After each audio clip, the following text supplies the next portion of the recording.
Hello दोस्तों, स्वागत है आपका महर्षि एडुकेट के यूट्यूब चैनल पे। दोस्तों, आप सभी को रामसर स्थल के बारे में पता है क्या? क्योंकि अभी हाल ही में हमारे देश में रामसर स्थलों की संख्या 75 से बढ़कर 80 हो गई है। इसी से संबंधित टॉपिक्स के विषय में हम आज इस वीडियो लेक्चर में डिस्कस करेंगे, जानेंगे कि आखिर ये रामसर स्थल चर्चा में क्यों है, विश्व आर्द्रभूमि दिवस कब मनाया जाता है, साथ में देखेंगे कि ये आर्द्रभूमि अर्थात वेटलैंड्स क्या होते हैं, भारत में कुल रामसर स्थल क्या हैं, रामसर कन्वेंशन क्या है, बिहार से कुछ रामसर स्थल हैं या नहीं, और इससे संबंधित कुछ रिलेटेड एमसीक्यूज भी देखेंगे। तो चलिए वीडियो लेक्चर स्टार्ट करते हैं। यह जितने भी एग्ज़ाम्स हैं उनके दृष्टिकोण से इम्पॉर्टेंट्स है। वनडे एग्जाम्स में इससे सिर्फ पूछे जा सकते हैं कि भारत में रामसर स्थलों की संख्या कितनी है वर्तमान में, तो आप जान सकते हैं। बीपीएससी से रिलेटेड भी जो कॉन्सेप्चुअल क्वेश्चन पूछे जा सकते हैं, वहाँ पे रामसर कन्वेंशन क्या है, बिहार में रामसर स्थलों की संख्या कितनी है, इन सब से संबंधित प्रश्न पूछे जा सकते हैं।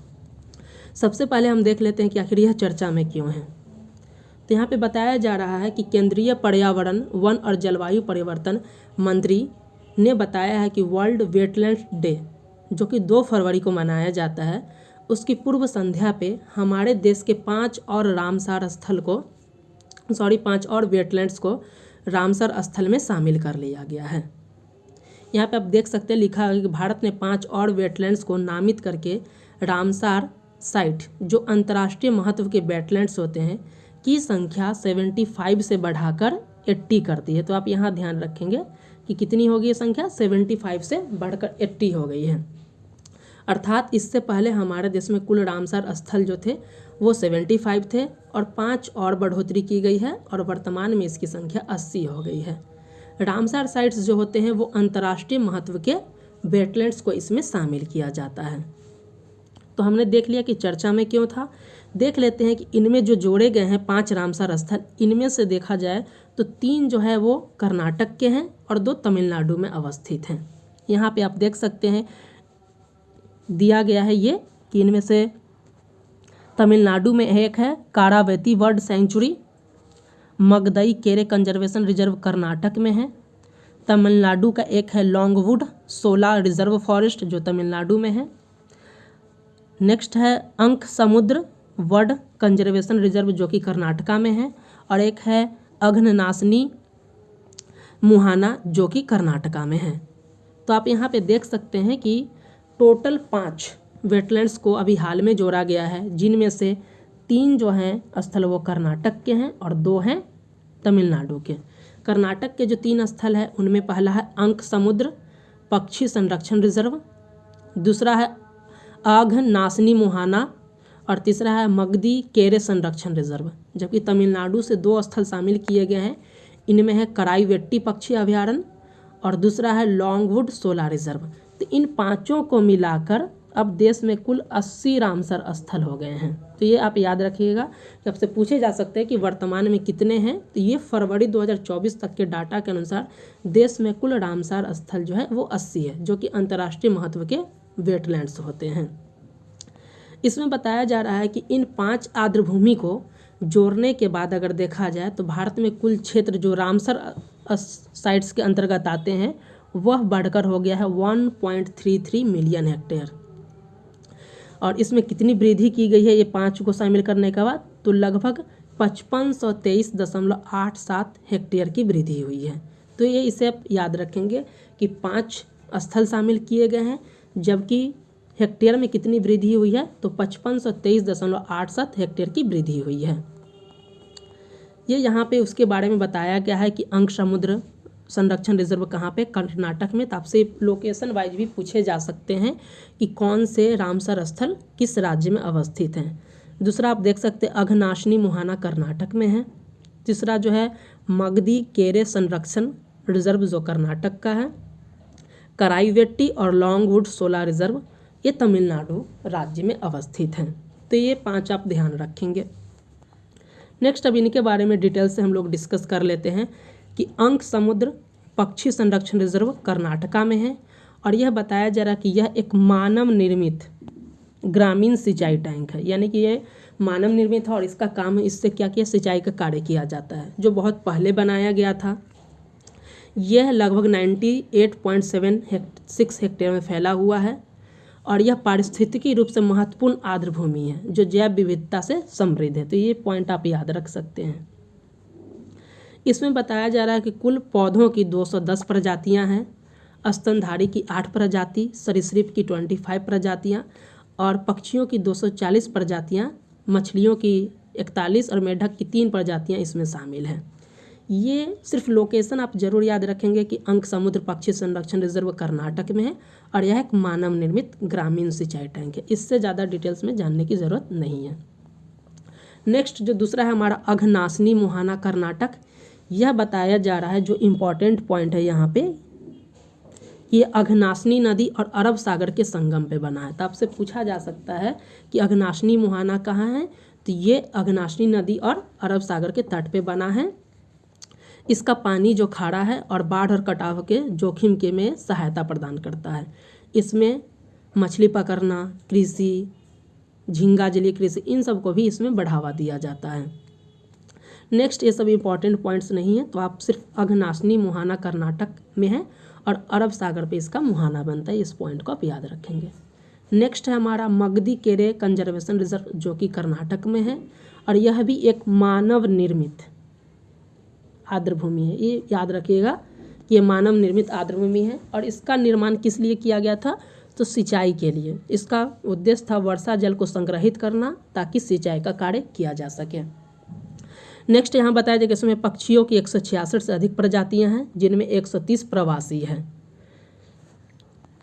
नेक्स्ट है हमारा जो तमिलनाडु से है, करवेट्टी पक्षी अभयारण्य। ये तमिलनाडु का है। ये तमिलनाडु के सबसे बड़े अंतर्देशीय आर्द्र भूमियों में से एक है और यहाँ पे जिसका भूजल पुनर्भरण के लिए इसका उपयोग किया जाता है।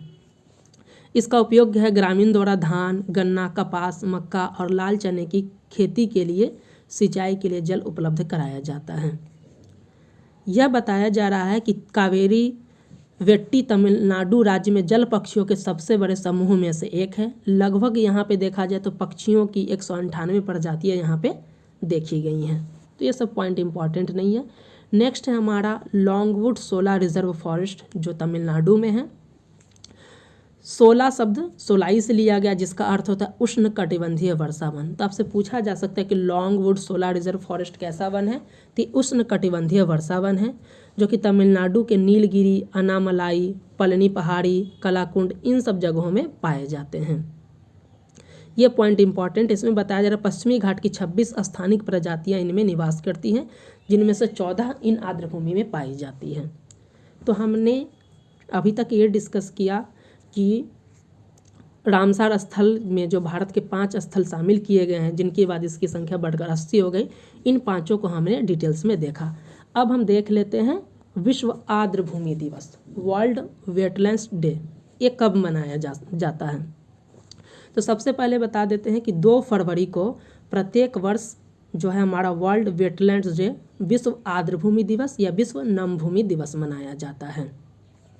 क्यों मनाया जाता है, तो बताया जा रहा है कि 2 फरवरी 1971 में कैस्पियन सागर के तट पर स्थित ईरान का एक शहर है रामसार, वहाँ पे वेटलैंड्स के संरक्षण के लिए, आर्द्र भूमि के संरक्षण के लिए कन्वेंशन अपनाया गया था। उसी तारीख को महत्व को ध्यान में रखते हुए प्रत्येक वर्ष 2 फरवरी को विश्व आर्द्र भूमि दिवस मनाने का निर्णय लिया गया। इसका उद्देश्य था कि ग्लोबल वार्मिंग का सामना करने में जो आर्द्र भूमि है, जैसे दलदली भूमि है, उनको संरक्षण करना तथा मैनग्रोव के महत्व के बारे में जागरूकता फैलाना।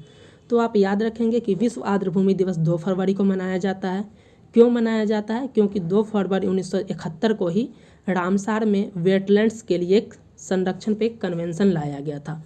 उसी को तारीख को याद करने में के लिए इसे मनाया जाता है। आपसे पूछा जा सकता है कि रामसार शहर कहाँ पे है, तो रामसार ईरान का एक शहर है जो कि कैस्पियन सागर के तट पर अवस्थित है। तो इससे डिटेल्स में क्वेश्चन पूछे जा सकते हैं कि रामसार किस सागर के तट पर अवस्थित है, तो कैस्पियन सागर के तट पर अवस्थित है। इसका उद्देश्य था ग्लोबल वार्मिंग है, इसका सामना कर रहे आर्द्र भूमि जैसे दलदल और मैंग्रोव के महत्व को जानना तथा उनका संरक्षण करना। देखा जाए तो ये हमारा जो रामसर कन्वेंशन है एक अंतर्राष्ट्रीय संधि है, इंटरनेशनल ट्रीटी है, इसको आप ध्यान रखेंगे। बताया जा रहा है कि पहली बार विश्व आर्द्र भूमि दिवस को कब मनाया गया था, तो यहाँ पे बताया जा रहा है कि पहली बार विश्व आर्द्र भूमि दिवस को 1997 में मनाया गया था। तब से हर साल 2 फरवरी को मनाया जाता है। तो ये पॉइंट याद रखिएगा कि 1971 में सम्मेलन हुआ था, यानी कन्वेंशन हुआ था ईरान के रामसार में, और 1997 में पहला बार विश्व आर्द्र भूमि दिवस को 2 फरवरी को मनाया गया। तब से प्रत्येक वर्ष मनाया जाता है। वर्ष 2024 के लिए अगर इसकी थीम की बात किया जाए तो इसका थीम है आर्द्र भूमि और मानव कल्याण। यहाँ पे आप देख सकते हैं दिया हुआ है कि वर्ष 2024 का थीम क्या है, तो वेटलैंड्स एंड ह्यूमन वेलबींग, आर्द्र भूमि और मानव कल्याण। इससे भी प्रश्न आपसे पूछे जाते हैं हर बार कि विश्व आर्द्र भूमि दिवस का थीम क्या है, तो आप याद रखेंगे कि विश्व आर्द्र भूमि का दिवस का जो थीम है वो है आर्द्र भूमि और मानव कल्याण। नेक्स्ट आप यहाँ पे देख सकते हैं कि दिया गया इस पिक्चर में यही बताया गया है कि 2 फरवरी को मनाया जाता है और इस बार का थीम है वेटलैंड्स एंड ह्यूमन वेलबींग, अर्थात आर्द्र भूमि और मानव कल्याण। नेक्स्ट हम देख लेते हैं रामसर कन्वेंशन क्या है। तो आप जान रहे हैं स्टार्टिंग में ही हमने बताया रामसर कन्वेंशन जो है एक अंतर्राष्ट्रीय संधि है और इसका आयोजन जो किया गया था 2 फरवरी 1971 को किया गया था ईरान के रामसार में, जो कि कैस्पियन सागर के तट पर अवस्थित है। इस कन्वेंशन में 3 उद्देश्य शामिल किए गए थे। इनमें से पहला उद्देश्य था सभी आर्द्र भूमि के बुद्धिमत्तापूर्ण उपयोग की दिशा में कार्य करना, यानी कि जितने भी वर्ल्ड के स्तर पे जितने भी हमारे वेटलैंड्स हैं उनका बुद्धिमत्तापूर्ण उपयोग की दिशा में काम करना है। नेक्स्ट था यहाँ पे कि अंतर्राष्ट्रीय महत्व की आर्द्र भूमि जो कि रामसार सूची में शामिल किए जाते हैं की सूची के लिए उपयुक्त आर्द्र भूमि को नामित करें और उनका प्रभावी प्रबंधन करें। थर्ड था हमारा सीमा पार आर्द्र भूमि, साझा आर्द्र भूमि प्रणालियों और साझा प्रजातियों पर अंतर्राष्ट्रीय स्तर पर सहयोग करें। तो ये याद आप रखिएगा कि ये 3 उद्देश्य जो है वो 1971 में जो कन्वेंशन हुआ था उन्हीं में एक उद्देश्य शामिल किए गए थे। तो यहाँ से डायरेक्टली आपसे प्रश्न पूछे जा सकते हैं कि कौन से इसमें उद्देश्य शामिल नहीं है। तो आप ये 3 उद्देश्य को ध्यान से याद रखेंगे कि पहला तो सभी आर्द्र भूमि का बुद्धिमत्तापूर्ण उपयोग की दिशा में काम करना, उसके बाद जो है अंतर्राष्ट्रीय महत्व की आर्द्र भूमि उसको रामसर सूची में शामिल करना और इससे रिलेटेड जो सूचना को अंतर्राष्ट्रीय स्तर पर साझा करना है। नेक्स्ट बताया जा रहा है कि भारत 1971 में जो रामसर में कन्वेंशन हुआ था उसके अनुबंध पक्षों में से एक है और भारत ने इसकी पुष्टि 1982 को की थी, यानी 1971 में भारत उसमें शामिल था, लेकिन भारत ने रामसर कन्वेंशन की पुष्टि कब की है, तो 1982 में किया है, 1 फरवरी 1982 को। इस पॉइंट को आप जरूर याद रखेंगे। नेक्स्ट हम देख लेते हैं कि आखिर आर्द्र भूमि क्या होता है। आर्द्र भूमि को हिंदी में दलदल भी बोला जाता है, नम भूमि भी बोला जाता है। आप जानते होंगे कि दलदल ऐसा होता है जहाँ पे हर वक्त पानी की मौजूदगी होती है, थोड़ा बहुत हमेशा पानी वहाँ पे रहता है, उसे हम लोग दलदल बोलते हैं या उसी को आर्द्र भूमि बोला जाता है। लेकिन जो रामसर कन्वेंशन हुआ था उस कन्वेंशन के अनुसार इसकी परिभाषा दी गई थी। इसमें बताया गया कि आर्द्र भूमि अर्थात वेटलैंड्स या दलदल या पीटलैंड पानी का क्षेत्र है, चाहे वह कैसा हो, प्राकृतिक हो सकता है या कृत्रिम हो सकता है, अस्थाई हो सकता है या अस्थाई होता है, जिसमें पानी स्थिर भी हो सकता है और पानी बहता हुआ भी हो, पानी खारा भी हो सकता है या नमक वाला भी हो सकता है। ये सब क्षेत्र जो शामिल होते हैं वो आर्द्र भूमि के अंतर्गत आते हैं।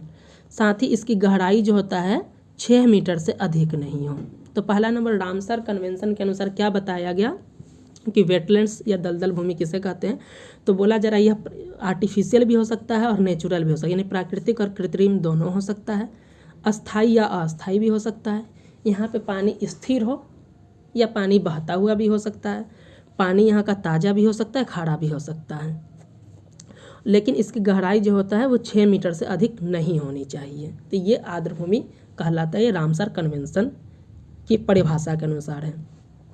इसके आधार पर जो रामसर के आर्द्र भूमि के जो उदाहरण दिए गए उनमें है समुद्र एवं तटीय क्षेत्र, खाड़ियाँ, झील और नदियाँ, दलदल और पीटलैंड, भूजल और मानव निर्मित आर्द्र भूमि जैसे चावल के खेत, झींगा तालाब, जलाशय, ये सारी चीज़ें जो हैं वो आर्द्र भूमि कहलाते हैं। तो मैंने देख लिया कि आर्द्रभूमि किसे कहते हैं। नेक्स्ट अब देखते हैं कि भारत में कुल रामसर स्थल कितने हैं। तो अभी हमने स्टार्टिंग में ही देखा था, डिस्कस भी किया था कि भारत में कुल रामसर स्थलों की संख्या जो है वो 80 हो गई है।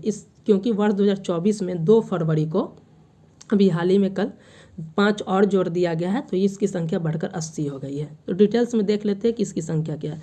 वर्ष 2022 में बताया जा रहा है कि इसकी संख्या 75 थी। अब जो है फिलहाल अभी 2 फरवरी 2024 तक इसकी संख्या बढ़कर 80 हो गई है।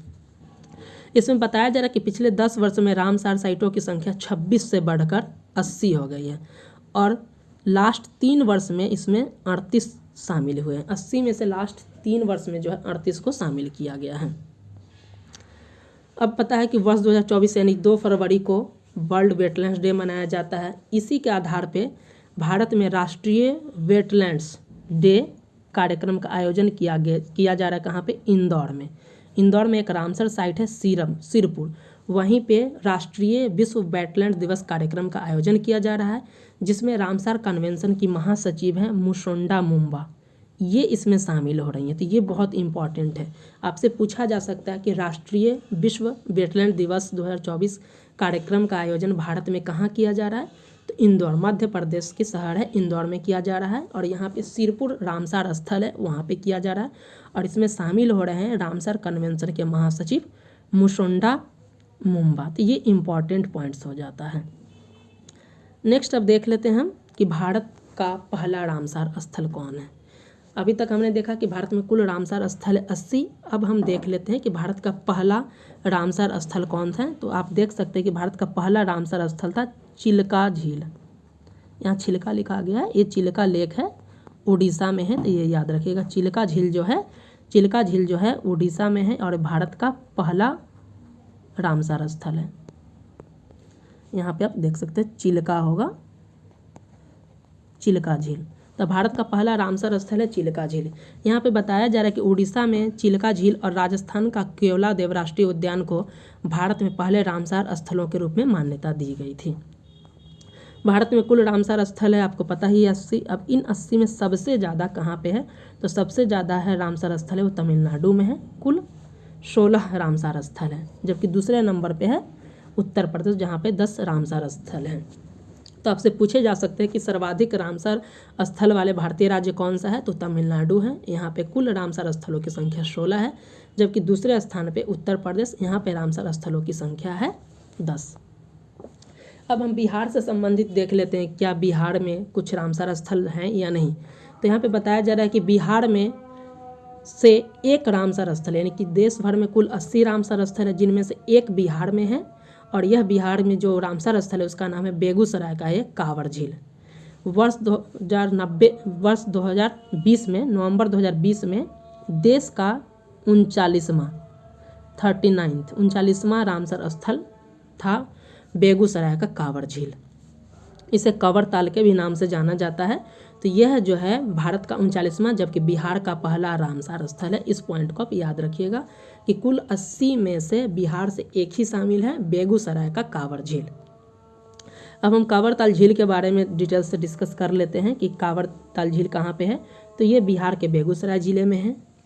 इसकी स्थापना 1987 में हुई थी और यह भारत का 39वां रामसर स्थल है। इस पॉइंट को आप याद रखिएगा, 39वां। इसे दर्जा कब मिला था? नवंबर 2020 में यह दर्जा मिला था। नेक्स्ट है, बताया जा रहा है कि एशिया का सबसे बड़ा गोखुर झील है ये कांवर ताल झील है। ये पॉइंट भी इम्पॉर्टेंट है। साथ ही यह एक अवशिष्ट गोखुर झील है जो कि बूढ़ी गंडक नदी के मुड़ने से बनी है और एशिया के सबसे बड़े मीठे पानी की गोखुर झील है। ये पॉइंट याद है। यहाँ पे जो इंपॉर्टेंट पॉइंट है उन्हीं पॉइंट्स को यहाँ पे अटैच किया गया है, तो आप इसे जरूर याद रखेंगे कि कांवर ताल झील की स्थापना 1987 में हुई है। यह भारत का 39वां रामसर स्थल है, एशिया का सबसे बड़ा गोखुर झील है और यह एक अवशिष्ट झील है और यह एशिया की सबसे बड़े मीठे पानी की झील है। साथ ही बताया जा रहा है कि इस कांवर ताल झील में आप यहाँ पे देख सकते हैं, इसका फोटो ये है कांवर ताल झील। इसमें बताया जा रहा है कि इसमें कुल 165 पौधों की और 394 पशु प्रजातियाँ इसमें शामिल हैं। यह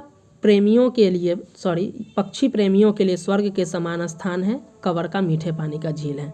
यह झील गंडक यानी बूढ़ी गंडक हो गया, बिया और कढ़े नदी के संगम से बनती है। आप यहाँ पे देख सकते हैं ये कवरताल झील है। तो दोस्तों अब तक हमने यहाँ पे डिस्कस कर लिया ऑलरेडी कि हमें डिस्कस क्या क्या करना था। हमने ये देख लिया कि रामसर स्थल चर्चा में क्यों है, विश्व आर्द्रभूमि दिवस कब मनाया जाता है, रामसर साइट्स क्या होते हैं, रामसर कन्वेंशन क्या है, भारत में कुल रामसर स्थल कितने हैं उसे भी डिस्कस कर लिया, बिहार के रामसर स्थल को भी डिस्कस कर लिया। अब हम इसमें डिस्कस कर लेंगे इससे रिलेटेड कुछ MCQs को। पहला है, इसमें बताया जा रहा है कि which of the following was designed as the first Ramsar sites of India, यानी भारत का पहला रामसर स्थल कौन सा था।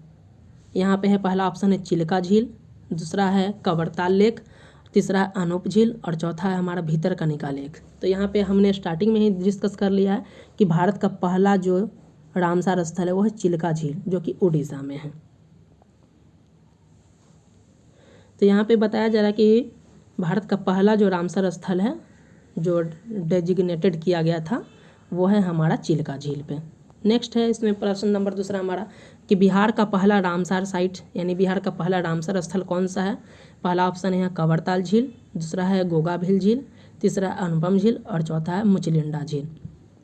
तो हमने बस डिस्कस कर लिया कि बिहार का जो पहला रामसर स्थल है वो है कवरताल झील जो कि बेगूसराय में है और यह देश का 39वां रामसर स्थल। तो इस पॉइंट को आप याद रखिएगा, कहाँ पे है ये, बेगूसराय में कवर झील या कवरताल झील है। तो दोस्तों इस वीडियो लेक्चर में हमने डिटेल से रामसर स्थल को डिस्कस किया कि रामसर स्थल क्या होते हैं। रामसर कन्वेंशन पूछा जा सकता है, रामसर कन्वेंशन किससे संबंधित है, तो ये आर्द्रभूमि के संरक्षण से संबंधित है। इससे रिलेटेड हमने 2 प्रश्न भी देखा, साथ ही वर्तमान में कितने रामसर स्थल है इन सबको हमने डिस्कस किया। उम्मीद करता हूँ कि आपको यह टॉपिक पसंद आया होगा। तो इस वीडियो लेक्चर में बस इतना ही, मिलते हैं नेक्स्ट वीडियो लेक्चर के साथ। इस वीडियो की में बस इतना ही।